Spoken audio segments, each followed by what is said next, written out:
Sveicieni no Strasbūras. Šonadēļ šeit Eiropas parlaments pieņem svarīgs lēmums, kas ietekmēs gan mūsu kopējo drošību, gan politisko virzību nākamajos gados. Pastāstīšu par, manuprāt, 3 būtiskākiem jautājumiem šīs nedēļas darba kārtībā. Pirmkārt, trešdien norisināsies debates un balsojums par jaunās Eiropas komisijas apstiprināšanu. Šis ir izšķirošs balsojums, jo no tā izrietēs jaunās komisijas spēju uzsākt darbu jau 1. decembrī. Kā daudziet jau ir izskanējis, kopumā šī komisija iespējams būs viena no konservatīvākajām Eiropas Savienības vēsturē. Tās sastāvs ir veidojies ilgstošu sarunu rezultātā starp galvenajām politiskajām grupām parlamentā. Personīgi esmu paudis jau savu viedokli un šaubas par atsevišķiem komisāra amata kandidātiem, taču kopumā jāsaka, ka uz jauno komisijas sastāvu raugos visai optimistiski. Īpaši gandarījums ir par Baltijas valstīm atvēlētiem svarīgajiem portfeļiem, kur fokusā būs ārlietas, drošība un ekonomika. Šonedēļ arī parlaments debatēs par atbalstu Ukrainai tās cīņā pret Krievijas agresiju, pievēršoties ar vien ciešākajai Ziemeļkorejas un Krievijas militārajai sadarbībai. Ukraina Krievijai pretojas jau vairāk kā 1000 dienas. Paveikts ir daudz, bet ir skaidrs zināms, ka varam darīt arī vairāk. Līdz ar to mums ir jāpastiprina atbalsts Ukrainai ne tikai ar ieročiem un finansēm, bet arī politiski.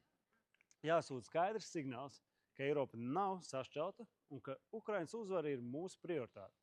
Mūsu pienākums ir nodrošināt, ka Ukraina saņem gan vajadzīgo militāro palīdzību, gan nepieciešamo politisko atbalstu, lai pēc iespējas ātrāk kļūtu par Eiropas Savienības dalībvalsti.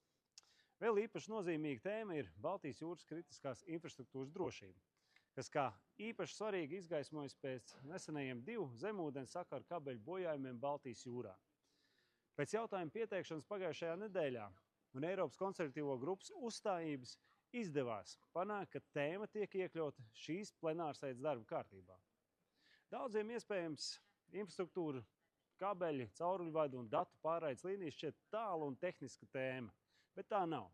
Šie kabeļi ir mūsu civilizācijas dzīvības asinsrite. Ja tos apdraud vai iznīcina, sekas var būt postošas. No energopiegādes krīzēm līdz totālam komunikācijas sabrukumam.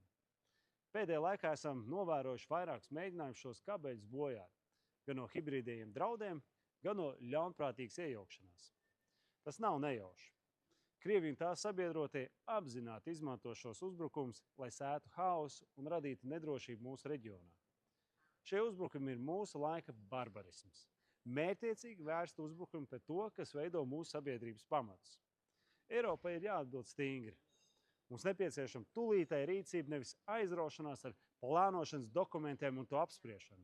Vajadzīgi praktiski ieguldījumi infrastruktūras drošībā, izlūkošanas stiprināšanā un ātras reaģēšanas spējas.